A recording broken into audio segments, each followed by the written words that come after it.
Hello and welcome. My name is Suzana, I'm a 3D artist, and today we are learning together how to create Plexus geometry.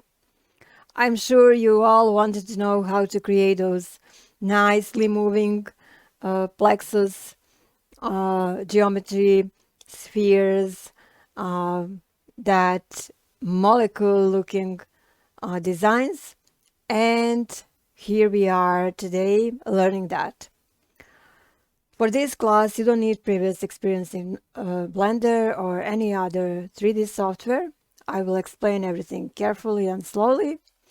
And besides learning how to make Plexus geometry, I will show you today how to also apply some HDR environments and how to change backgrounds to make designs you create more appealing and those renders more professional.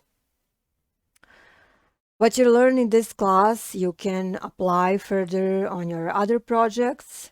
You can create some nice backgrounds for your videos, some interesting animations, and further play with geometry nodes on your other projects. Let's begin.